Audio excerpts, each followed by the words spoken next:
Hello, and welcome to Kaizen Learning Labs, motivational talks with successful entrepreneurs, where we take you inside the minds of people from all walks of life who have built businesses that they absolutely love. I'm your host, Abigail Elizabeth, serial entrepreneur and your coach to a happier life and better business. Join us as we provide straightforward advice, tips, and inspirations to take you to the version of yourself that you aspire to be. Today, our guest is the amazing Summer Lee. She is a financial strategist, a lending specialist, an avid investor, and the founder of Send HEPi, a mentorship and development support program for immigrants and young adults. Welcome, Summer. Thank you so much for joining us today. Hi, Abby. Thank you so much for having me. Absolutely. I'm so excited to get the opportunity to share your story with our listeners because it is inspiring. Summer is truly the American success story. At just the age of 8 years old, she had to leave her family in Korea. Her parents felt that she had opportunities out there, that she could go live a better life and make a better life for the family. And at 8 years old, she took that on, not even speaking the language in the country. And now she runs successful businesses and is just loving life. Summer, tell me a little bit about the start of your story and how you got there into building Send HEPi. Yes. I come from a family of entrepreneurs, and I always knew I wanted to start a business that has to do with helping people because my mother inspired and motivated me to volunteer since a young age. And I'm a humanitarian, so it felt natural, but finding a niche was the hardest. I knew the goal was to help and guide the immigrants because I'm an immigrant and I didn't have any guidance growing up, but I come from a financial background. But this led me to be the corporate counselor, the motivator, the advisor, and that's when I found my power.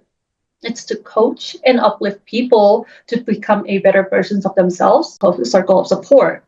You are part of the support, Abby. I'm so grateful for you. Oh, thank you. That's when things start to untangle. So life will absolutely challenge you, and you will have ups and downs as well as discouragements. But if you believe in yourself and the business you created, it'll be that much more gratifying once you have the function of the business, the development and operations in place, and start seeing the results. The key is to never give up. Mhm. Yeah, the important thing. I think it's so easy to work and work and work, and then at this point where you feel like there's nothing happening and you just want to turn back there. And that's the difference between people who make success and who don't, is being willing to keep going at that point where you want to stop and you're not seeing the results. If you can push in at that point in time, that's where you find your power and you're able to have success from that. I love that. Do you like having to use social media, or is that something that you just dread? I definitely would say I am not social media savvy. I will do my best, but I don't think I'm an influencer. I don't see myself as an influencer, but I know my niche is small and I'm going to focus on those that I can. So that way I can give them piece of me and my effort and my love. So it does, they feel that love and effort. It's individual and special. Yes. And, Yes. I think that that's a really important thing to highlight here for entrepreneurs in general, is your business is meant to look how you love it. It doesn't have to be 500 clients and thousands of followers. If that is not what makes you happy, like that entrepreneurship can wear 100 different faces and it can look exactly how you want it to be. If you can make a living having 5, 10, whatever clients, and you're happy and feeling fulfilled and being in your niche where you're getting to actually spend the time and invest with those clients, that's everything, honestly. And so I think it's so important for young people as they're stepping into entrepreneurship to see this looks like what you want it to look like. What would you say are the habits and routines that have been really critical to you being able to find the success that you have found? I would say strict discipline and continuous efforts. It's very easy to give up, but my parents didn't bring me to another country for me to give up on our American dream. And this may be a little bit of toxic side of me, but I thrive more when I know there's somebody who's doubting me. It literally strengthens my purpose to do better. And something about humbling them with my proven achievement gives me an adrenaline rush. And then whenever I hear that, oh, I don't really see her doing that, she couldn't speak English and, she didn't really do well in school. I was a bad kid back then, so I didn't really do good in school. They still have that judgment because of my past. I didn't hang out with good people. I changed my life 180 degrees and for the better, but some people still have that mindset of, oh, this is the same Summer who couldn't complete the sentence, hello, this is Summer, how are you? And now she's creating companies and she is posting these about her success. Like some people see it as a negative view, and that just gives me fuel. I totally get that. And you brought up something that I think is so important, again, to just share here and highlight, which is, everyone looks at success as climbing this mountain and reaching this peak. But in your life, it's just amazing. You went from Korea to Japan to Guam to Canada to Korea to Canada to the States. Yes. At 8 years old, not speaking English. And I'm sure that had to feel very overwhelming and scary and honestly probably bring up a lot of emotions of like abandonment and things like that you had to work through. And so coming from that, then people see this picture of Summer is, not a good student, or Summer is this. And, it's so easy in our young years to paint this picture of ourselves. But I think it's so important to remember that coming out of a ravine is just as amazing and powerful and like everything as climbing a peak. It's still a mountain and it's amazing. And I love how you have grown such confidence and love for yourself, and how you don't let any of the past story of that little hurting girl that was making decisions define any of that. You decide that you're going to, go and do all of the things, and not just go and do all of the things, but take everybody with you, help all of these, people who are coming to this country for the first time and struggling and, all of the things. And I think that's just so beautiful and amazing. You're gonna make me tear.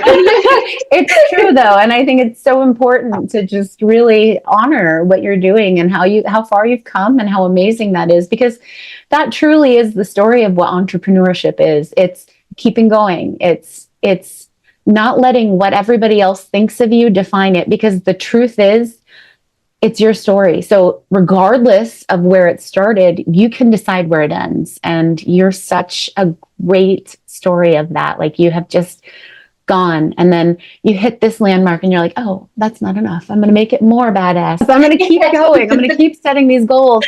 And now it's like to this point where you have so much love and confidence for yourself and so much strength in all of these skill sets that you're getting to like really grow other people and teach other people, which is just so amazing. Thank you. I am so flattered. How do you stay motivated and inspired during those challenging times at this point in your life? What goes through your mind that keeps you? I listen to a lot of podcasts and books, like Audible books, and those motivate me to do better every day.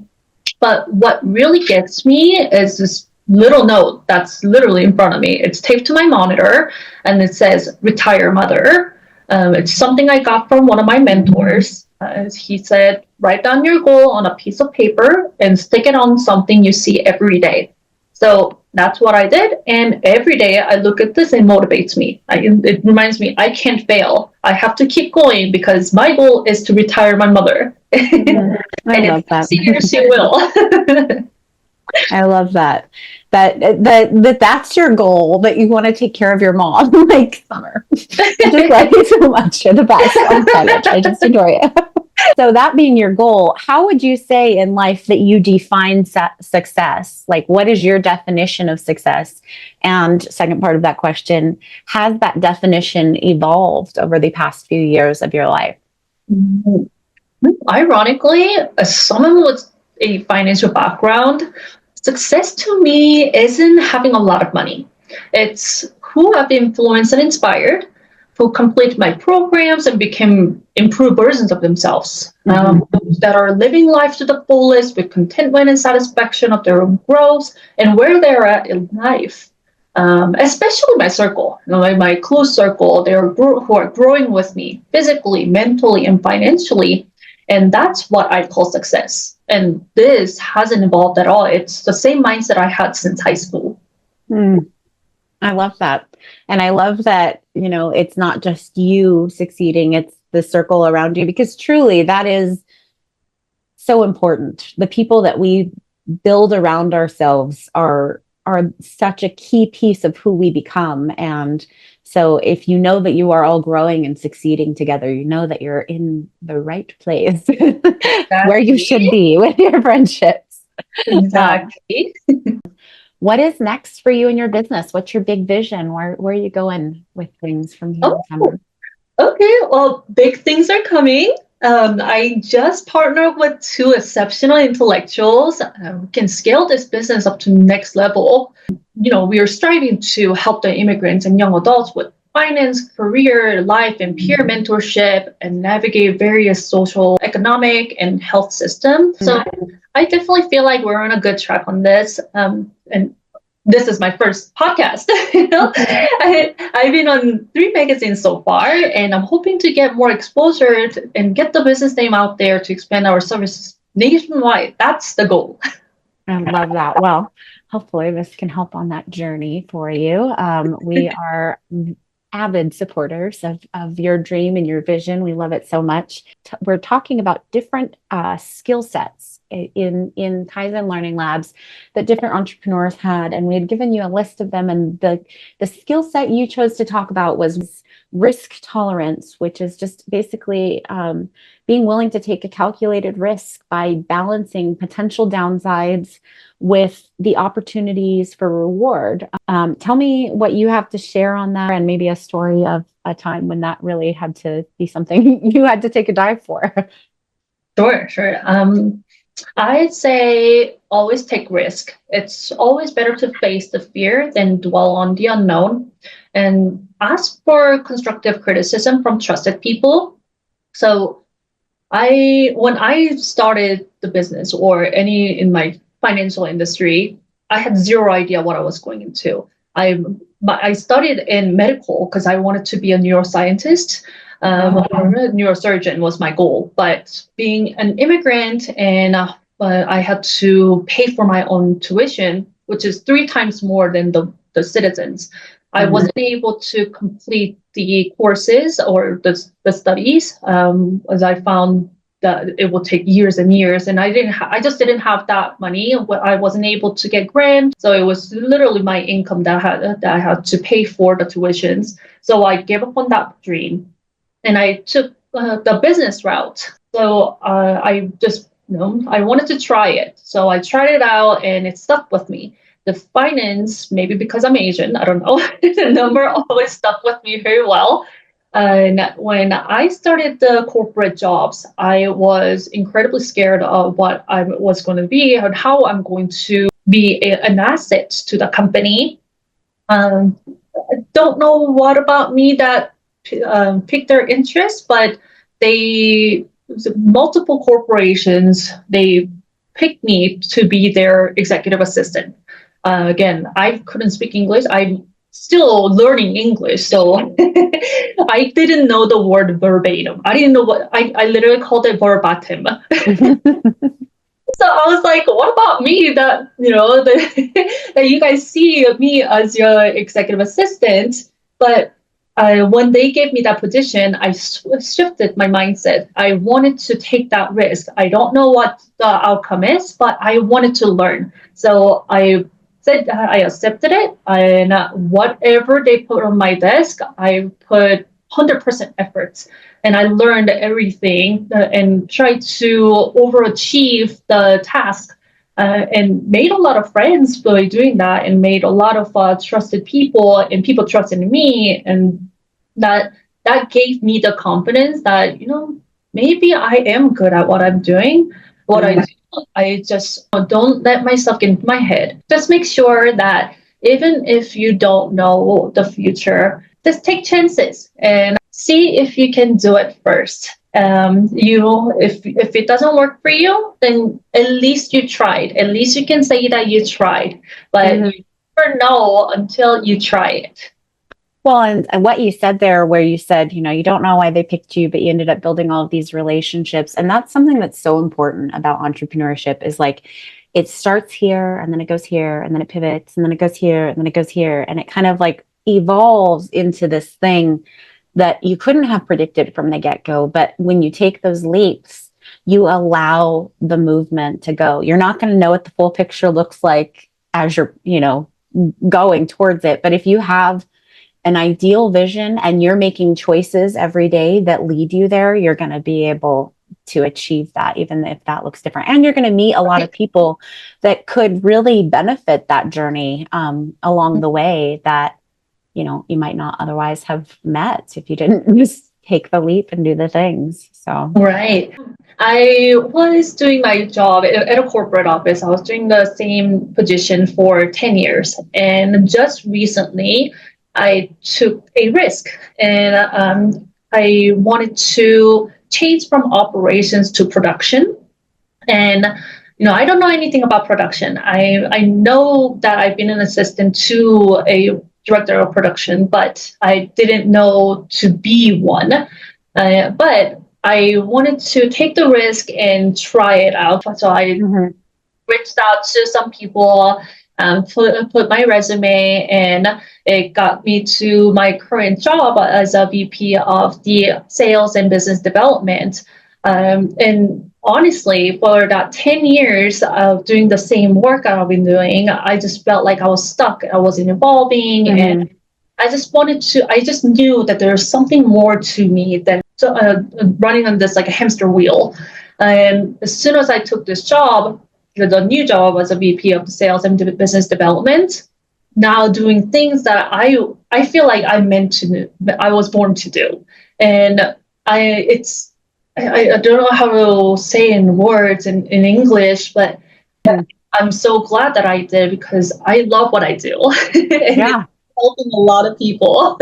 And taking those risks took you from being an administrative assistant who barely spoke English to being the VP of sales, running 2 businesses successfully, coaching all types of people in finance and just success. And that's just amazing. Like the fear is there, but taking the risk still pays off. And, right. I think so often the fear and sitting in the fear is so much worse than if we just jump and do it and go into the hard thing, because like a lot of times the hard thing is not as scary as the fear itself, Right. So we waste so much time and energy just like being petrified of this thing when really it's not as bad and it ends up actually being wonderful. And exactly. So one of my background is obviously I jumped country to country. So my nickname is Nomad. And I know one of my very close friend, he's been wanting to get out of our childhood hometown. But he's not able to because he has this fear in his head. Oh, I don't know if I'm going to do good in another place. I don't know if I'm going to, make friends, X, Y, and Z. And I just picked up my bag and just moved. And he reached out recently. He was like, Summer, I don't know how you do this. I'm like, honestly, I don't either. I'm not sure, but I did it. And that is it. You just have to do it. Even though it's scary and terrifying, do it. Yeah. If I don't like it, well, I will find out later. And that's the whole thing is if you don't like it, then you don't like it. And that there's a thing that you can go back to or you can pivot to something else. But like, if you are in this spot and it's like, it's okay. Like, why wouldn't you want to try for great? Like it's not like you were in a terrible position when you were working just in the operations. It's just, you didn't have anywhere to grow and you weren't being challenged. And, I love that you were willing to say, I might be terrible at this. I might hate this, but I also know that I want more, and that's Right. all that it is. Well, Yeah. Summer, we so appreciate you coming on here. If you could share with us just one last piece of advice that you would give to somebody who's just starting out on their entrepreneurial journey, we would love to hear that. Sure. Entrepreneurship is not for the faint of heart. You will have sleepless nights, worry about the future of the business, and increase in overthinking. Sorry, I'm just really realistic. Despite the negatives, if you ensure you have a great passion for what you do, being overworked for something you love is way more rewarding than spending your life away doing 9 to 5. And going back to what we were talking about, face your fear. Mm-hmm. That will build your courage and you will be confident. So always face your fear. Important to remember that the way we get confident and the way that we get strong is by facing those fears, by just doing it over and over. And that is so true, that the overworked and the tired, when it's something you're passionate about and it's your dream, it is so much better than just working a 9 to 5 that isn't going anywhere. And the opportunities are so much bigger when it's your dream, because you can literally make it whatever you want it to be. You don't have to operate the way that someone else is telling you that you should operate, which is fabulous. Right. But I also love that you have shown so beautifully. And for me, I have worked a lot of 9 to 5 jobs for companies while growing my companies. And I know you still very much do that. And you use your 9 to 5 job and your expertise to help you grow as a person and grow your network and grow all of these things. And so just love that about you. Well, thank you so much again for joining us today, Summer. It was such an honor to get to sit down and chat with you and hear more of your story. You are such an inspirational woman. All right, my dear. Well, thank you so much. And I love you. I'm here always. I love you too. Thank you so much, Abby. Thank you. If you would like to work with Summer or follow along on Summer's journey and just support her, we have gone ahead and attached her socials in the links below. And if you found this video inspirational, helpful, entertaining, please go ahead and give us a like or a comment below. Help us support our dream. Also, if you are on a journey to self-betterment or you are trying to start a business for yourself, go ahead and give us a follow. We would love to have you along for the journey and be an influence in your world. Thank you so much for listening. We value your time and we appreciate you being here with us. And we hope that you have an excellent day. Go out there and be the best you can be. Take care. Bye.